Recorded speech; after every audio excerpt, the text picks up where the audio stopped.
No próximo domingo, 7 de outubro, teremos eleições gerais no Brasil.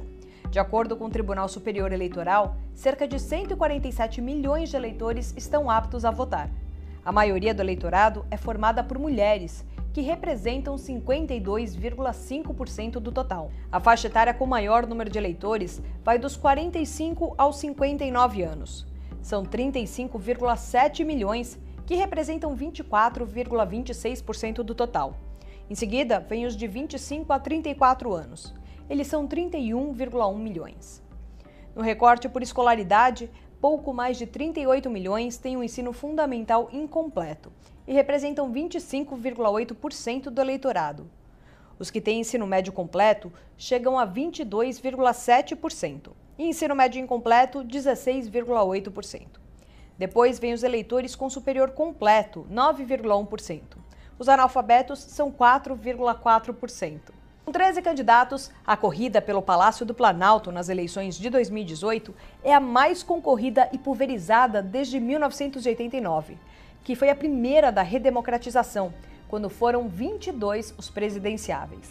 Para tentar entender o que se passa na cabeça do eleitor na hora da decisão do voto, quais os principais atributos que as pessoas avaliam de uma candidatura e as percepções sobre o pleito desse ano, a Isto É preparou uma entrevista especial com o sociólogo carioca Fábio Gomes, ex-professor do curso de Opinião, Mídia e Voto do Instituto de Estudos Sociais e Políticos da UERJ e doutorando da PUC São Paulo.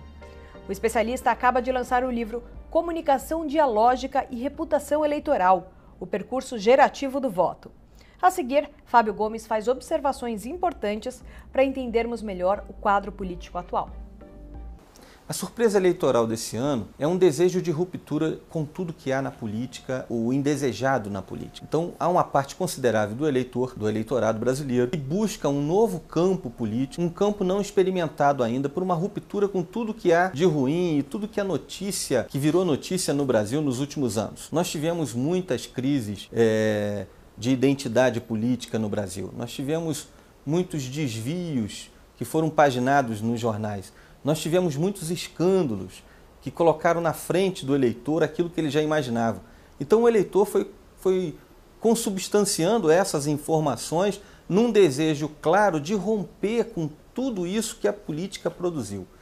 Essa eleição, a novidade, de fato, é a construção das escolhas eleitorais no cotidiano, na vida como ela é, no mundo da vida dos eleitores, nos processos de interação na base da sociedade, na malha social brasileira. Essa construção das candidaturas que estão despontando nas pesquisas, ela não foi elaborada dentro de um gabinete. Ela aproveitou uma onda, mas ela foi construída pela base dos eleitores. É importante a gente estar atento a isso. Tanto é que quando a mídia apresenta, a nossa mídia tradicional, TV, jornal, apresenta uma denúncia contra uma candidatura, o eleitor não recua, ele recrudesce, porque ele entende que isso é um ataque à sua vontade, que ele construiu, que ele definiu. Não é um ataque à candidatura isolada. Essa questão parece que consubstanciou a vontade popular com a candidatura, com um corpo só. E esse corpo tem as suas funções. O ataque ou a apresentação de uma denúncia na imprensa, como a gente observou aí na história da eleição, geralmente não está atuando como antes. Porque você via alguns ataques da imprensa, algumas apresentações de denúncia, e você observava ato contínuo, curva descendente da candidatura. O eleitor está recrudescendo na defesa das suas ideias políticas. Ele está defendendo o seu candidato. Ou seja, tinha uma máxima da questão do marketing político, que quem bate não ganha voto. Enfim, essa eleição então é diferente. Essa eleição está diferente também na apresentação retórica das ideias políticas. O argumento da força tomou conta. É por uma questão de combate. Ou de combate para voltar ao que era antes e que foi tirado, ou de combate contra a velha política, é força. Então, essas sutilezas argumentativas, os deslizes da argumentação, palavras mal colocadas, não faz mais tanto efeito quanto nas eleições passadas. Nós podemos lembrar que o Ciro, na última eleição, teve um deslize num discurso lá e foi desabado nas pesquisas. Essa eleição, As pessoas estão perdoando, estão redimindo os erros argumentativos a favor de uma força, de um objetivo maior. Então é uma eleição diferente e que está mais focada no grande combate do que nas pequenas batalhas argumentativas.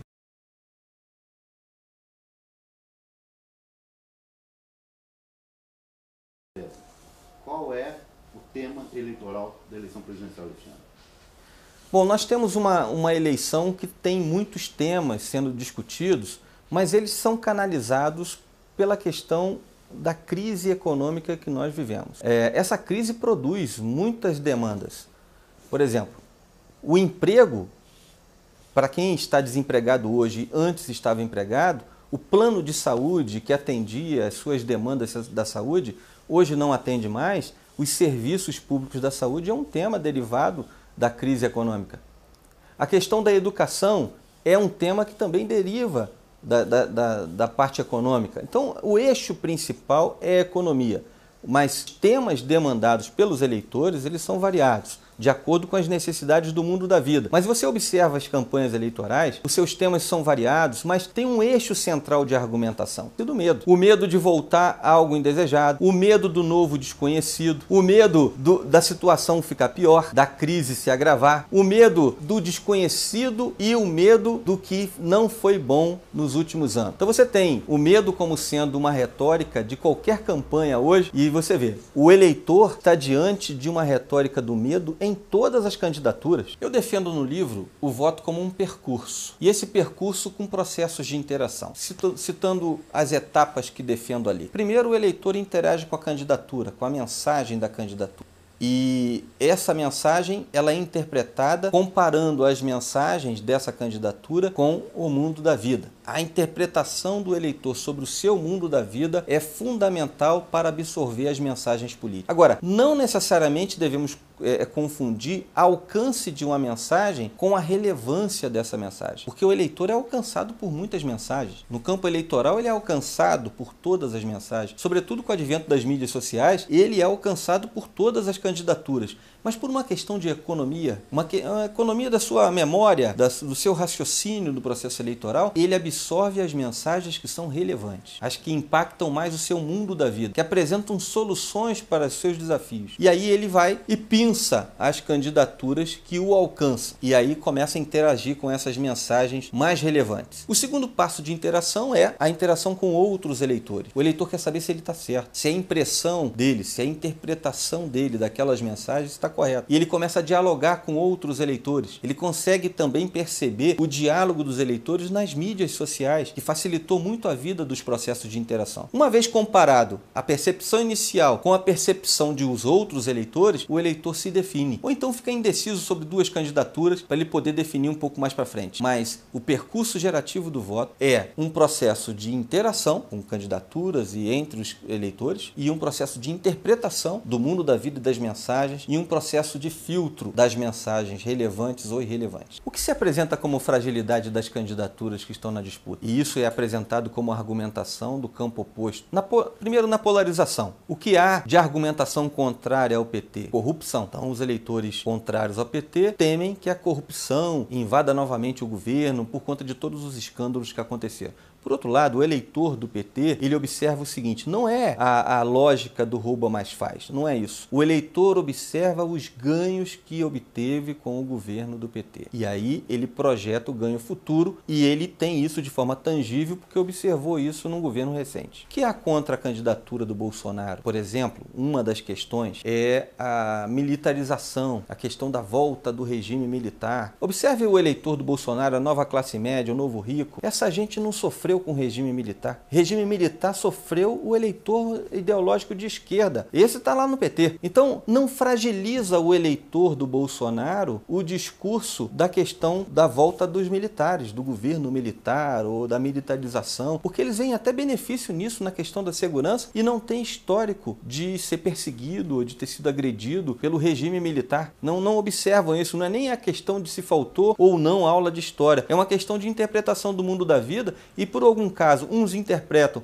de que o regime militar não vai ter essa imposição toda, e outros até gostam da ideia. Se você observar, por exemplo, uma campanha que acabou caindo muito na intenção de voto a Marina, que sempre fez a defesa do meio ambiente, que é uma pauta que está muito distante do cotidiano do eleitor. Então ele não encontra ali uma aderência com a vontade de votar. O que se pregou contra a Marina não foi uma defesa propositiva no campo que ela melhor se desenvolve, mas foi a ausência de uma questão de empoderamento da Marina para governar o país. As pessoas veem a Marina com fraqueza, não veem a força de um herói que se busca nessa eleição. Então a guerra de argumentos, elas se encaixam nos candidatos dessa campanha, positivo e de forma negativa também, e vai ajustando os interesses dos eleitores a esse panorama de reputação eleitoral que cada um conseguiu construir nos processos de interação, e de outros que tentaram argumentar num caminho sem o diálogo, mas impondo uma ideia que não alcançou êxito. Eu observei com muita atenção também a candidatura do Alckmin. O Alckmin, se listarmos aí, quem mais apresentou proposições objetivas foi o Alckmin. Foi por falta de proposição que o Alckmin não cresceu nas pesquisas, não foi por falta de uma campanha com boa produção, por falta de um histórico de gestão, de excelência administrativa apregoada pelo PSDB de São Paulo, não foi por nada disso. O PSDB está sendo repensado pela desconfiança. O eleitor do PSDB foi para o Bolsonaro para tentar uma ruptura com a velha política, e o PSDB foi categorizado na velha política por toda a desconfiança que se construiu sobre ele. O Alckmin ainda não objetiva, nem sei se terá, mas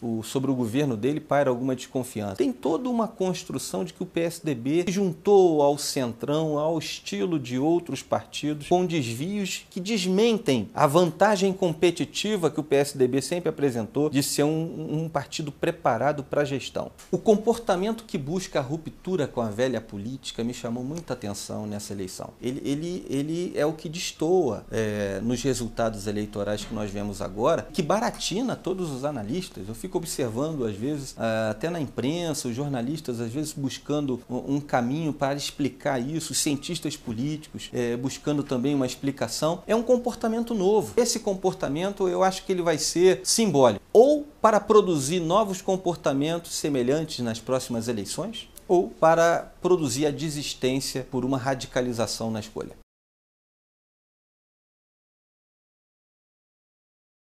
O argumento da força, que tem protagonizado a disputa eleitoral, uma das campanhas, ela tem na sua raiz a formação da imagem de um herói. Um herói, ele tem que demonstrar força. E esse eleitorado que escolhe essa proposição da força para a ruptura, os argumentos da força, que estão acima dos detalhes de como fazer a gestão, que estão acima dos detalhes de como cuidar da economia, que não aprofunda os temas individuais, mas que prega de uma forma geral a força para romper tudo que está errado e que tem encontrado força eleitoral para isso, é interpretado pelo eleitor como sendo a solução. Eu preciso de um herói para romper com tudo que há de ruim na política. Eu preciso de um herói com coragem para vencer as velhas raposas da política, como pregam alguns. Eu preciso de um herói, porque não é qualquer um que vai romper. E olha, observamos em campanhas passadas o cuidado dos eleitores, dos candidatos na publicidade eleitoral, nas palavras que seriam colocadas, na gola da camisa que era usada. Esses detalhes foram minimizados nessa eleição. Porque o eleitor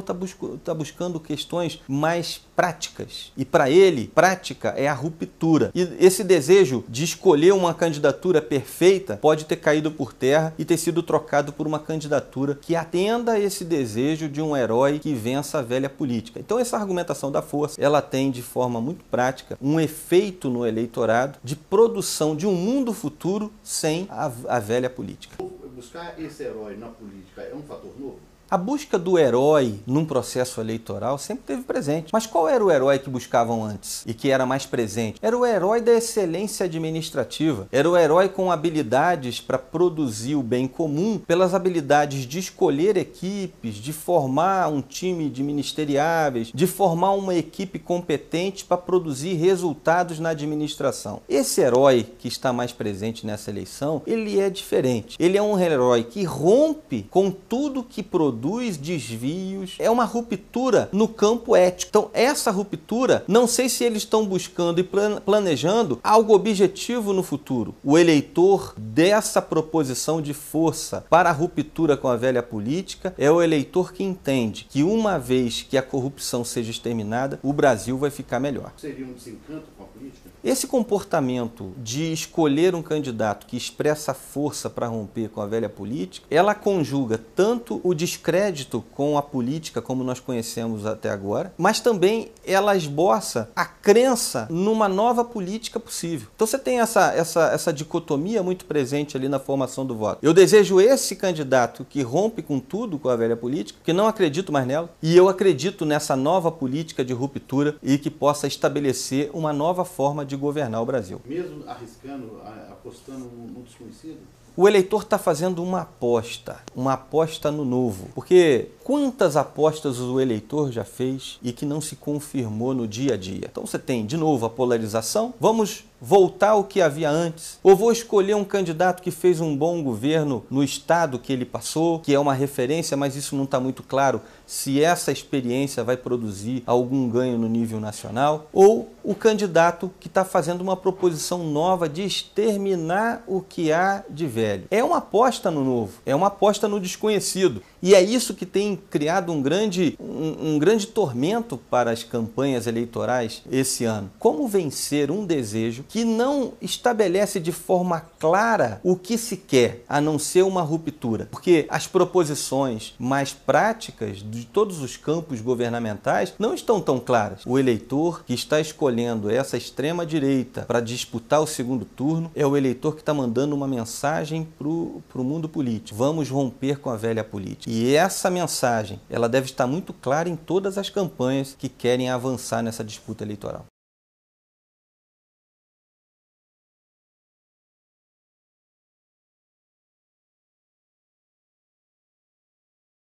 O eleitor, mais na escolha de um voto mais para a direita, dessa proposição mais extremada para a direita, ele começou a abrir mão de alguns valores que para ele eram claros, mas que não eram prioritários. A questão da violência, por exemplo, é prioritária. A questão da defesa dos direitos humanos, em face da problemática da violência, ela fica minimizada. Então, o eleitor está ranqueando as suas prioridades. O direito de ir e vir nos grandes centros, sem ser abordado por criminosos, é uma prioridade. Quem tem uma proposição clara para vencer esse desafio, e isso precisa de força, está ganhando muitos votos. Porque os outros assuntos, mais sociais, mais no campo ideológico, estão ficando de segundo plano. Porque, primeiro, eu quero um benefício imediato que implique no meu dia a dia. Observe os candidatos muito voltados para o meio ambiente, que pregavam nas últimas décadas o derretimento da geleira no Alasca. Isso não agredia o eleitor, não colocava medo e não impunha para o eleitor uma prioridade. Ele estava pensando no aqui e agora. A questão da economia são os eixos principais e os serviços públicos, os eixos principais da escolha eleitoral. E a questão da corrupção, ela prejudica o serviço público. A questão da falta de uma direção econômica forte prejudica esse campo. E a questão da violência é a força que resolve. Na cabeça desse eleitor é a força que resolve esses três campos.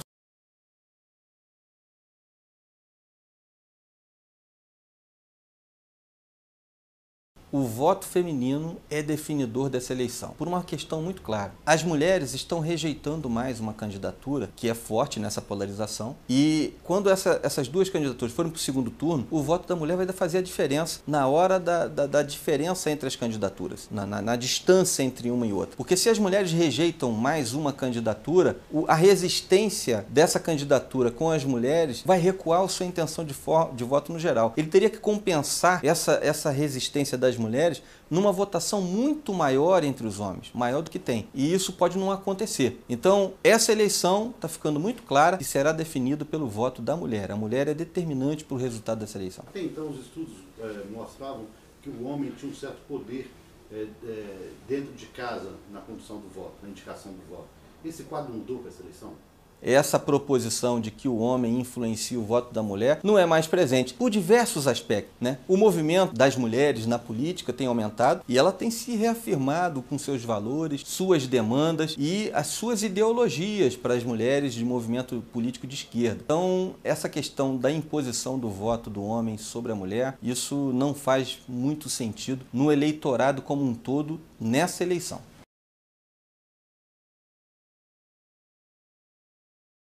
Uma das proposições de comunicação muito divulgada nos teóricos da comunicação é o tema da persuasão. A persuasão, por muito tempo, foi defendida como sendo um instrumento de manipulação, de imposição de uma ideia, de escurecimento da vista da audiência e das suas percepções para que ela encaixasse na mente dessa audiência somente aquela argumentação. Mas isso vai muito além de uma manipulação. O eleitor julga os argumentos que ele recebe. Alguns teóricos da comunicação defendem que o eleitor raciocina pelos fatos. E os fatos são comparados no mundo da vida. O candidato que apresenta uma proposição desassociada do mundo da vida dos candidatos, ele pode perder a oportunidade de propor algo para convencer o eleitor. Essa manipulação que antes se pregava e quem sabe até funcionava, no mundo em que a comunicação não era tão presente, os veículos de comunicação não alcançavam todos, as pessoas estavam mais afastadas no dia a dia, até de perceber o comportamento dos outros. Esse mundo é outro. Nós temos até o eleitor que é manipulado por outros eleitores nos processos de interação. Nós temos uma grande discussão hoje nos veículos de comunicação sobre o fake news, que eu prefiro chamar de notícia falsa. E isso é muito produzido tanto por candidatos quanto por outros eleitores ou por militantes de uma candidatura. A manipulação, ela permanece. E ela vem de várias frentes, não somente de uma candidatura, não somente por um instrumento de persuasão. A persuasão agora ela tem que ser mais criteriosa como o fato de apresentar argumentos de diálogo e não de monólogo. Nós estamos aqui pregando e escrevemos isso no nosso livro, de que o processo de comunicação dialógica tem que estar presente. O processo de comunicação, de argumentação das proposições políticas deve levar em conta a reação dos eleitores. Mas, infelizmente, manipulações sempre ocorrerão, tanto de candidaturas com proposições falsas, quanto do fake news ou notícias falsas, e também de eleitores enganando seus pares a serviço de qualquer natureza.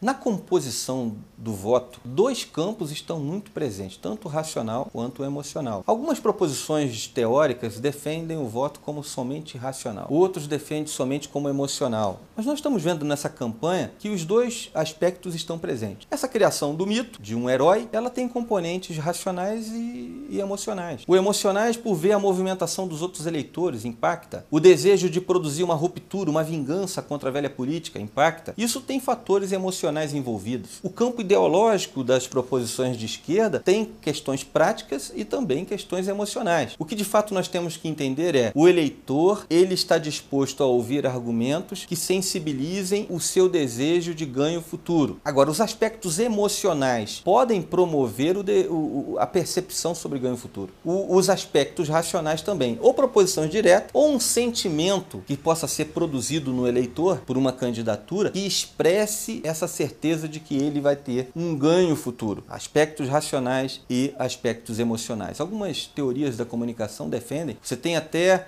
uma racionalidade emotiva, ou seja, a emoção conduzindo o racional. Mas a ausência de racionalidade numa decisão, por certo, é um erro de análise. O que de fato a gente pode observar é que em algumas decisões eleitorais não tem processo nem razão nem emoção. Por exemplo, compra de voto, nem sem razão, sem emoção. Idiosincrasias também que definem votos. Deus me disse para votar em alguém. Ou então um líder evangélico diz que Deus falou com ele que o candidato é o fulano de tal. Isso impacta na audiência, o público da igreja, de forma que não é racional, não é emocional, é uma idiosincrasia. Eu não sei se Deus está preocupado assim em escolher uma candidatura para a gente. Então, esse tipo de decisão eleitoral, ele está fora de qualquer análise sobre razão e emoção. São aspectos que não dá para levar com grande profundidade na análise comportamental do voto.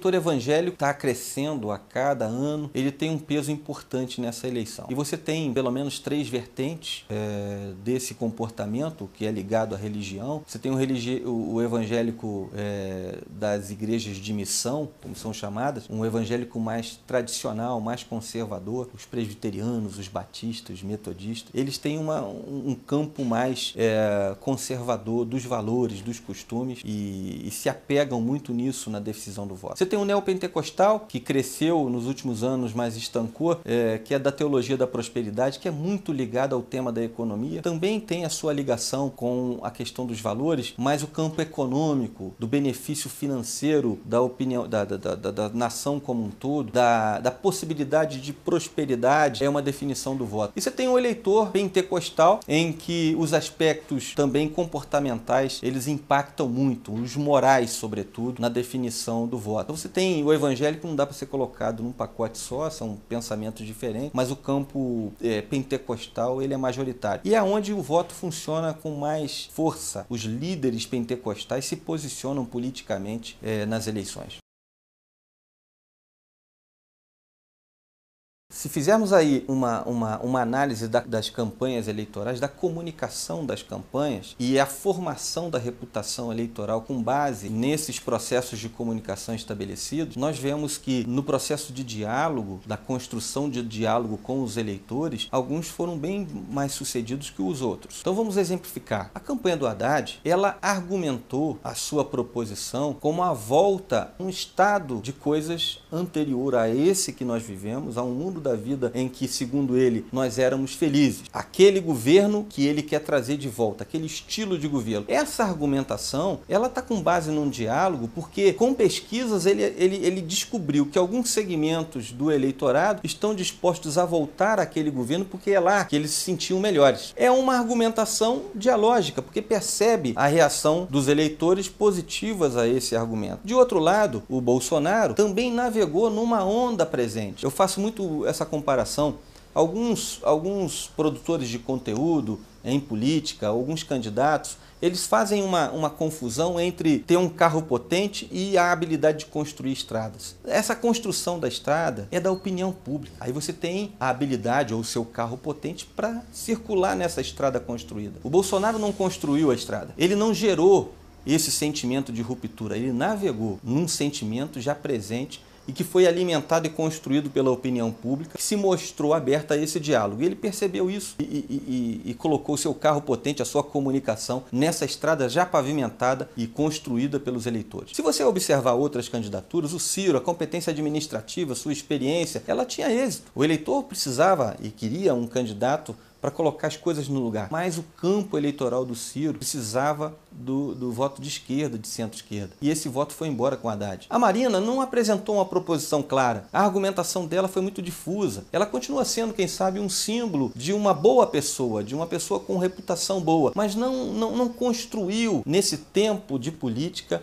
a imagem de alguém que está pronta para fazer. Um outro exemplo que a gente pode citar, o ex-ministro da Fazenda, Henrique Meirelles, que deu a cadência da economia no governo Lula e que ajudou outros governos também, mas ele não é o representante do Lula. E esse eleitor que quer o governo que foi do Lula hoje, ele quer ouvir do Lula quem é o melhor representante daquele governo. E não foi o Henrique Meirelles, que por sinal foi também ministro agora do Michel Temer, que é um dos governos mais rejeitados da nossa história. Um outro candidato que a gente pode salientar, o próprio Amoedo, que alguns analistas consideraram que ele poderia ser a surpresa da eleição. O conteúdo dele, ele navegou em parte num desejo dos eleitores, que era o corte de benefícios. Presidente não precisa de cartão corporativo, presidente não precisa de residência, presidente não precisa de avião, vou cortar tudo isso. O eleitor não via nesses cortes um benefício futuro prático. Tudo bem, corta o avião e eu aqui, que preciso do serviço público de saúde, em que esse corte vai beneficiar a minha vida? Não ficou claro. Então, a habilidade de navegar num sentimento da opinião pública, ela deve ser mais completa. completa e tem que ouvir a reação das pessoas por completo. Alguns não ouviram tanto e navegaram somente por uma via ou parcialmente nessa onda de desejo eleitoral e que produz as reputações eleitorais nessa candidatura. E falando um pouco sobre o Alckmin, antes de vencer a eleição, ele precisava vencer a desconfiança. A desconfiança de que não está envolvido nos escândalos que estão aparecendo nos jornais de todo o Brasil sobre as obras aqui do estado de São Paulo, grandes obras, e o estado investiu muito em obras. Ninguém tem de forma clara uma acusação direta contra o Alckmin, mas fica sobre ele uma desconfiança. Essa imagem do PSDB como sendo o partido da excelência administrativa, ela foi manchada pela questão da desconfiança da corrupção, porque excelência administrativa é também conter a corrupção. E essa desconfiança o Alckmin não venceu, ele não venceu a desconfiança.